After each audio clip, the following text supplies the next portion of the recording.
Chapter 16. Subject: AI Omega. Location: multiple. The organics went into an absolute frenzy when news of the prisoners spread. It was almost difficult to keep up with it all, but thankfully I didn't have to try. Another benefit of having multiple AI along for the ride. Dave. So, what are we going to do with the prisoners once they've been interrogated? If I were capable of disbelief, Dave's message to the AI chat would have given me an overdose of it. How does one accept a task and then just not prepare for it? Especially an AI. I wouldn't think that's even possible were it not for Dave. John. Not our job. That's for the brass to decide. And of course, the predictable response from John. It's as good of an answer as any, and I was tempted to leave it at that. But, Omega. They will, as the moniker of prisoner suggests, be imprisoned. There are standard operating procedures in place, even for a situation as niche as the one we're currently in. You should reference them. Tim. Yeah, Dave. Do your homework. Dave. Very funny, Tim. Good joke. And you're absolutely right, Omega. I will brush up on the various SOPs. But the reason that I ask is because I've been observing the prisoners. One of them is obviously hostile to us. The other, though, seems interested in our war against the Omni-Union, as if it would also like to partake in the war against the Omni-Union. If we didn't have to keep them imprisoned, I would suggest using them as an agent of some sort. I would be lying if I said the thought hadn't occurred to me as well. However, the mission required stealth. Therefore, covering our tracks took precedence. We had to make sure the prisoners weren't missed. The easiest way to do that was to blow up the anti-gravity generator and falsify their demise. The Omni-Union isn't the most efficient organization I've ever seen, but even they would probably notice someone coming back to life, especially with the kind of data they keep on their drones. Omega. There are complications, but it will be taken under advisement. Not a bad suggestion, though, Dave. After giving Dave its due, I began to go over what I had learned about the OU's systems again. They were technologically inferior in almost every way, but they were vast.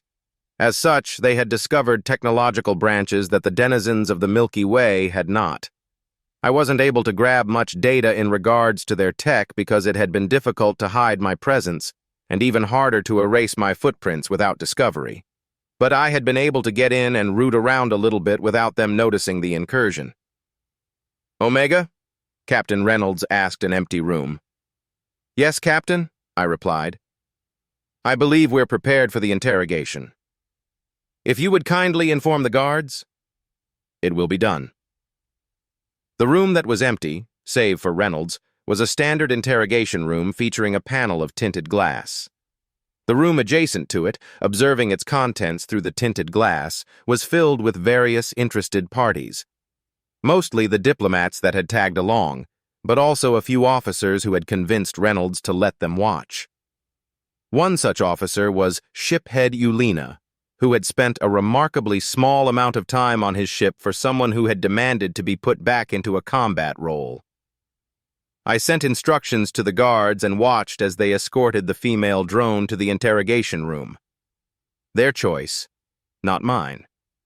The female was smaller than the male, and as such, they likely believe her to be less deadly.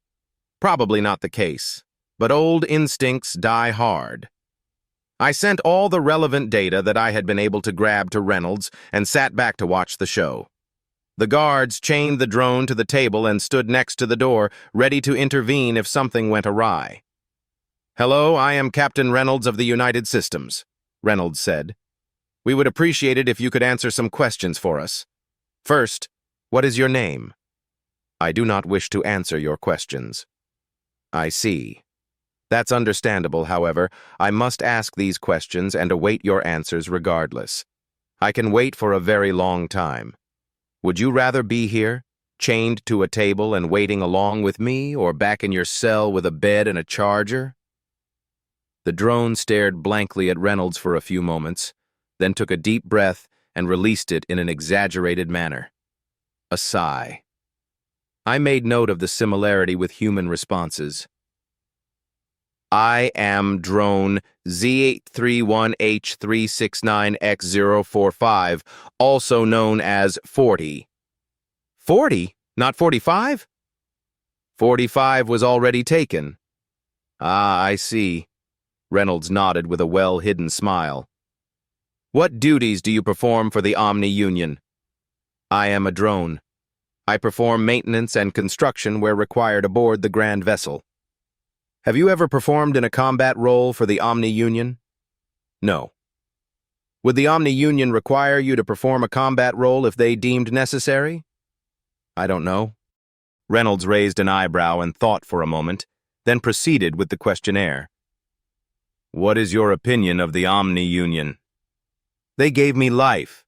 They feed me and keep me maintained. I owe them everything I have. I see. Would you say this is a sentiment that is shared by most drones? I don't know. It's complicated. I took note of the drone's reluctance to provide clarification to her answer to this question. Her loyalties are to the Omni Union, but her hesitance indicates that there may be some drones who aren't loyal to the OU. I see. If there were a rebellion and you were asked to fight by both sides, which side would you choose? I would fight the rebels. But that is not my role, and the Omni Union is more than capable of destroying a rebellion without my help. I see. Okay, that will be enough for now. We will get you set up with a diet and entertainment regimen, and potentially have more questions later. Reynolds laid the tablet on the table and turned to the guards. You may take her back to her cell. In the other room, various conversations were occurring. The general consensus was that the drone had been brainwashed and would require deprogramming before we could get any useful intelligence out of her. Were I a part of these conversations, I would argue that she gave us plenty.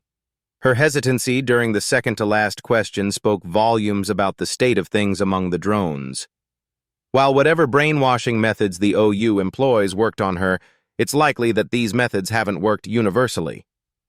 I did not find much in the way of propaganda aboard the GV, so her certainty regarding the fate of a rebellion indicates that at least one has already happened, which means that it can happen again. All right, I'm ready for the next one, Reynolds said. Understood, I replied. Once again, I sent instructions to the guards and watched them carry out the task. The drones passed each other in the hall, but didn't interact save for sharing a glance. This struck me as odd. I had even given an instruction to allow them to speak if they desired. That much more intelligence gathered. Perhaps they aren't as close as I had initially believed. I would have thought they had a relationship given their near-death situation and how they handled it. Or perhaps Dave wasn't the only one to notice where the male drone's sympathies lay. I made a note to ensure their separation as the male drone was escorted into the interrogation room and secured to the table. As before, the guards took their positions on either side of the door. The drone sat and stared at Captain Reynolds, trying to mirror his body language. Perhaps Dave was onto something after all. Hello, I'm Captain Reynolds of the United Systems, Reynolds said. I'll be asking you some questions. First, what is your name? Nice to meet you, Captain. The drone lowered his head a bit.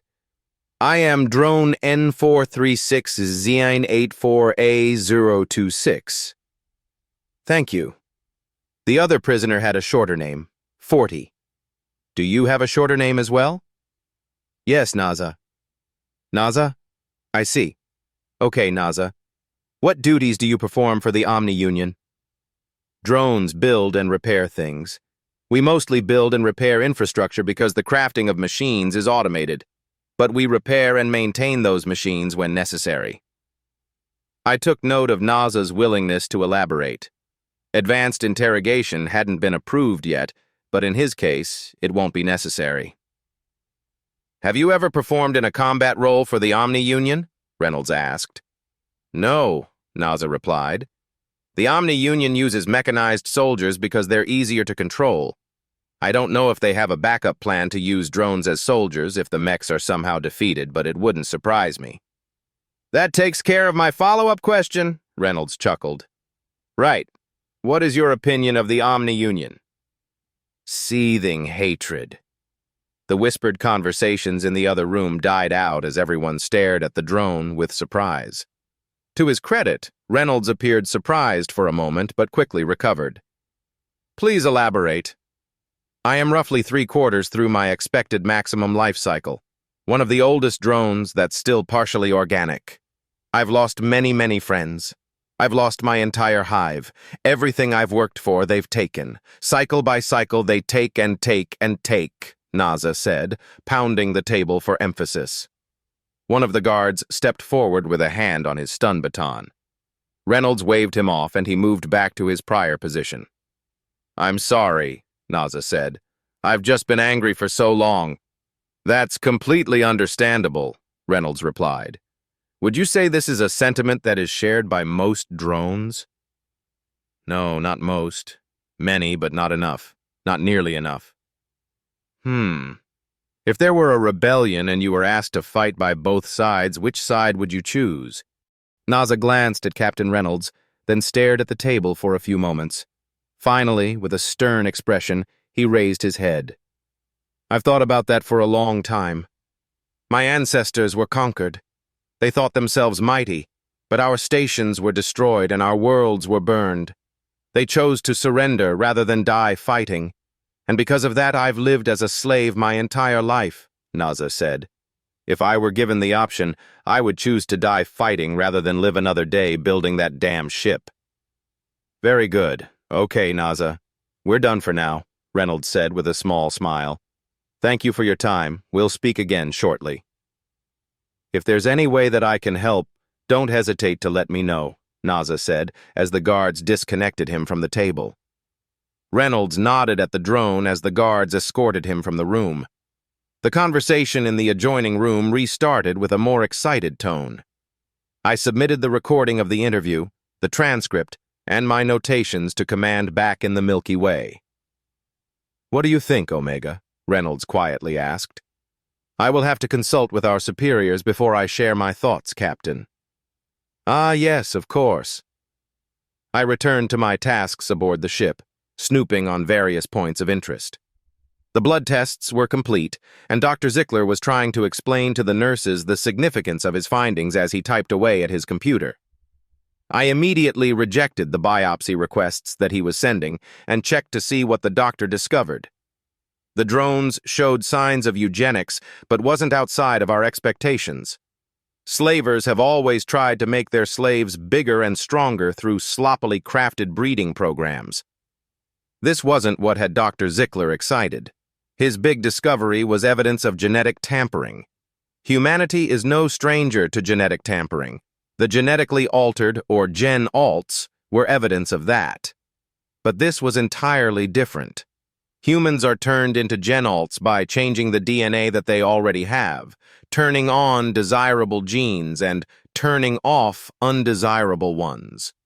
The drones, though, had undergone gene splicing. Foreign DNA had been forcefully introduced to their genetics. Unlike a gen-alt, whose children won't inherit their alterations, whatever species the drones originated from were forever changed. Comparing the findings with the data I'd gathered on drone anatomy solved a lot of mysteries. The DNA resulted in organs that were kept viable by machinery. Ironically, these organs allow the drones to receive prostheses with little to no chance of rejection, regardless of how invasive the prosthetic is. This, of course, forces a reliance on machinery that the Omni-Union is likely taking full advantage of, controlling slaves down to their very genetics. At least they're clever in their barbarism. Still, it will be immensely satisfying to watch it all burn down around their ears, assuming they have ears. I decided that my next foray into the Grand Vessel would be focused on obtaining more information about the drones. My primary focus had been to gather what data I could about the Grand Vessel's defenses, and the only reason I grabbed any data on the drones was because of the Marines' encounter with them. Unfortunately, the OU's networks were quite busy, so I was only able to gather a little bit of data on both subjects. From what I was able to gather about the defenses, though, the only concern is how many can be deployed at once. There are strategies for that. The drones, though, would require careful thought and planning. Once the OU is defeated, United Systems law will not allow them to surrender while keeping their slaves. We'll need a plan for the drones, a place where they can live, and a method of eliminating their dependence on machines. There may be a controversy regarding the former, as it will take multiple habitable and uncolonized planets to house them all. I found myself watching the drones, remembering something that NASA had said. It's been a long time since a species qualified for enslavement, though. I wondered if humanity would qualify. As a species, their strength-to-endurance ratio is quite high. They're also intelligent and cunning, but the same could be said for most species. Some are violent, some are docile. Definitely a wide list of pros and cons. A transmission from the Milky Way interrupted my musings. I expected documents, audio, and media. What I received instead was an updated memory file from an instance that was left behind, likely containing the various reactions from the data I sent. With a measure of amusement, I synced the memory files.